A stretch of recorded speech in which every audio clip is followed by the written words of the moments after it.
За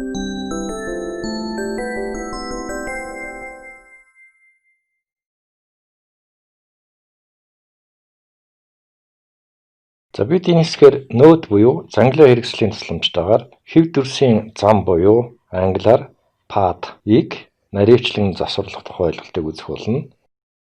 Замыг засварлахдаа зангилаа болон ишнүүдийг үүсгэх, нэмэх, асах, шилжүүлэх замаар хийж гүйцэтгэдэг. За одоо node буюу зангилаа хэрэгслийг зүүн багны дээрээс 2 дахь icon дээр товшиж дуудъя. Эсвэл select хэрэгслийг төвтэй үед засварлах зам дээр 2 удаа товшиж болно. За эсвэл компьютерийн гараас энэ товчийг дарах бас нэг өөр арга байдаг. Хэрвээ хэв дүрс өнгөний дөрвөлтэй бол уг хэв дүрсний зураас буюу зам дээр нь мөн дотор нь товшилт хийж болно. За дөрвөлт байхгүй бол засварлах зам буюу зураас дээр товшилт хийн. За хэв дүрс буюу shape нь 2 янз байна. За эхнийх нь live shape гэж нэрлэгдэх. Хоёр дахь нь болохоор зам буюу зурааснуудаас бүрддэг хэв дүрсүүд байдаг. Энэ тухай дараа дэлгэрэнгүй үзэх болно. За дасгалын файл дахь энэ хоёр 100% англиар oval дүрсийг харъя. Select хийгээгүй үед энэ 200% яг адил харагдаж байна. За node хэрэгслээ идэвхжүүлээд эхний хэв дүрсээр товшъя. За энд элипсийн хяналтын цэгүүд бий болсон байна. Энд зөвхөн өндөр ба өргөний хэмжээг өөрчлөх боломжтой эндээс харагдаж байна.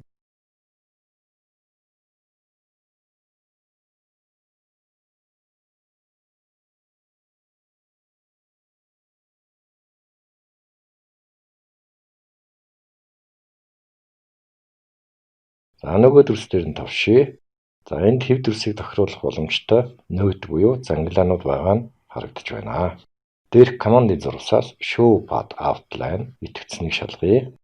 За мөн bounding box функцийг идэхгүй болох хэрэгтэй. За ингээхийн тулд бид нар select icon дээр 2 удаа товшоод p object selection q гэсэн хэсгийн none гэсэн мөрийг идэвхжүүлж өгнө. За ингээд цонхоо хаана. За одоо 100 дүрс дээр 2 удаа товшоход node хэрэгсэл идэвхжсэн харагдаж байна. Зангилаа болон ишнүүдийн тусламжтайгаар засвар хийж болж байна. За хамгийн дээд номны зангилаан дээр нэг товшъя. За зангилаа маань хөнгөтэй болж ирж байна. Компьютерийн tab товчтой дарах бүрд зангилаанууд илжлэн идэвхжиж сонгогдож байна. За shift tab дээр дарахад уцаад өмнөх зангилаагаа сонгоо явчихж байна. Shift товчийг дарангаа хэд хэдэн зангилаануудыг зэрэг сонгож болно. Мөн shift дарангаа тухайн зангилаа дээр товшиход буцаад deselect хийгдэж байна.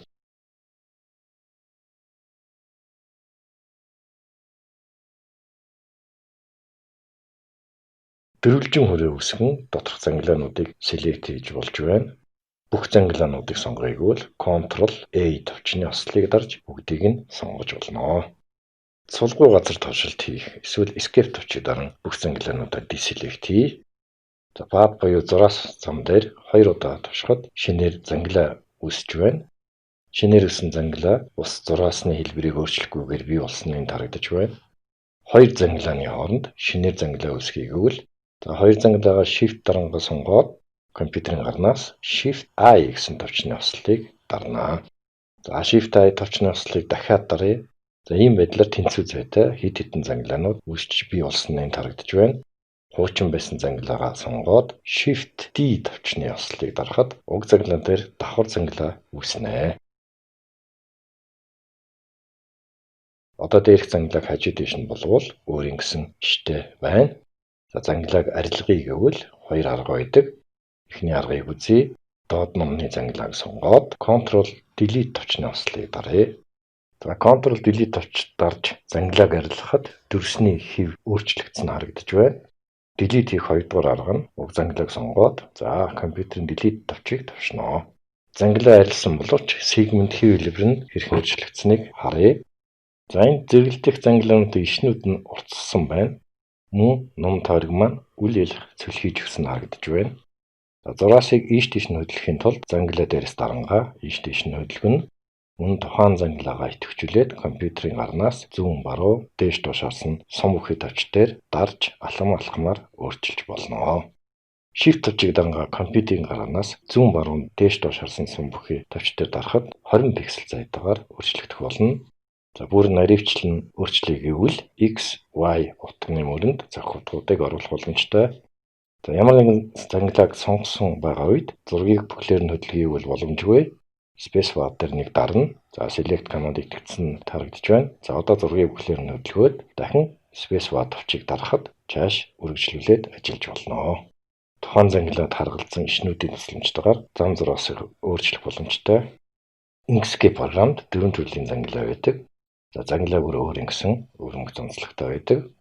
За эхний зангилааг харъя. Булангийн Kona O Cusp гэсэн нэртэй зангилаа байна. За дараагийнх нь гэлгэр өөгүй буюу англиар smooth гэсэн нэртэй зангилаа байж байна.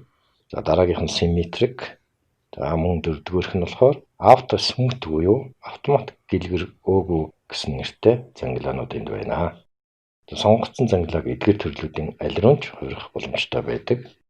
За командны зурагт эдгээр айконууд байрлсан байна. Жишээ болооч нэг зангилаа дээр товшъя. Энэ зангилаа булангийн зангилаа төлөвт байгаа нь харагдаж байна. Орхон пэлвэртэй байна. Энэ үед ишнүүд хоорондоо хамааралгүй бие даасан байдалтай хөдөлж байна. За булангийн зангилааг богино үүсгэхэд булан нэг сегментээс нөгөө сегмент рүү шилжих чиглэлийг өөрчлөхөд ашигладаг. За гэлгэр өөгүй зангилаа нь жижиг дөрвөлжин байдалтай байдаг. Ишнүүдийг баруун зүүн тийш хөдлөхөд зэрэг хөдөлж байгаа ба зам нь мөн өөрчлөгдөж байгаа нь харагдаж байна. Харин дээш доош нь хөдөлгөвөл тухайн иш хөдлөх ба нөгөө иш нь хөдлөхгүй байгаа нь харагдаж байна. За нэрнээс нь харахад гэлгэр толгоор тийм замыг үүсгэхэд ашигладаг.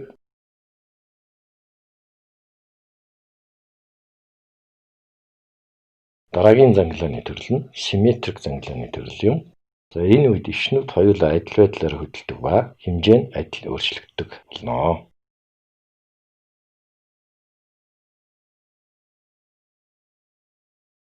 Дараагийн зангилаа нь автоматар гэлгэр толиоруулах зангилаа байна. Сонгоход зангилаа нь олон өнцөгт хэлбэртэй болж байгаа нь харагдаж байна. За зангилааг хөдлөхөд ишнүүд нь автоматар тохируулагдж байна. Энэ зангилааг хөдөлгөөд байхад ишнүүд нь хэрхэн автоматар өөрчлөгдөж байгааг анхаараарай. Нэг иш нь уртсаад нөгөө иш нь богиносоод ирж байна. Авцаахад нэг иш нь богиносоод нөгөө иш нь уртсаад ирж байна. За ямар зангилааны төлөв байгааг доорх статус ба мөрнөөс дээгүр нь маузны сумыг гүйлгэж харж болно. За жишээлбэл энэ зангилаа булангийн зангилаа байна. За дараагийн энэ зангилаа нь гэлгэр өөгүй зангилаа байна. За энэ нь болохоор автомат гэлгэр өөгүй зангилаа байна. За зангилааны нэг төрлөөс нөгөө төрөл рүү шилжихдээ Ctrl товчийг дарангаа зангилаа дээр товшилт хийнэ. Одоогийн байдлаар энэ зангилаа автомат гэлгэр төлөвт байна. Ctrl товчийг дарангаа зангилаан дээр нэг товшъя. Symmetric төлөв боллоо. Дахиад Ctrl товчийг дарангаа товшъя. Булангийн зангилаа болж хувирсан байна. Дахиад товшвол smooth зангилаа боллоо. За мөн товчнуудын хослолоор зангилааны төлөвийг өөрчилж болно. Зангилааг сонгоод Shift S товчны хослыг дарахад smooth note болсон харагдаж байна. За Shift A товчны хослыг дарахад auto smooth зангилаа болсон харагдаж байна. Shift Y дарвал symmetric зангилаа болсон энд харагдаж байна. За Shift C гэсэн товчны хослыг дарвал булангийн зангилаа болж ирж байна. Тухайн зангилааны ишний дүрс харагдахгүй байвал дээрх командын зурсаас Show Busy Handles of Selected Notes гэсэн айкон дээр товшиж харагдуулж болно. За тухайн зангилааны ишийг арилгахын тулд Ctrl дарангаа иш дээр нэг товшино. За дахиад иш буюу гар нэмхийг хүсвэл Shift дарангаа зангилаа дээрээс маузны товчийг дарж чангаана.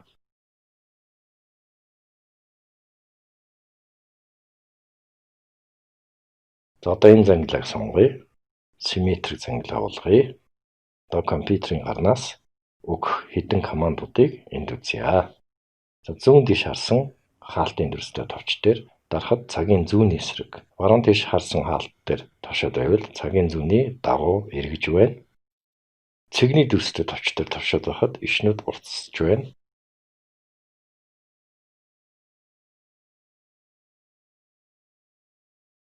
Таслал товч дээр товшоод байхад ишнүүд богиносж байна. Cusp буюу булангийн зангилаа болгоод нэг ишнээс тойруулаад хөдлөхөд нэг л иш нь хөдөлж байна.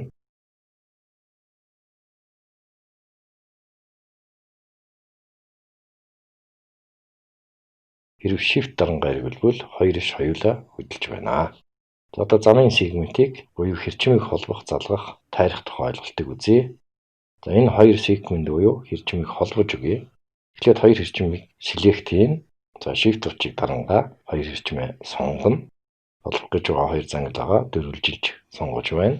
За одоо Shift G төвчний хослыг дарна. Холболтын цэг хоёр зангилааны байршлын дунджаар энд давагдсан байна.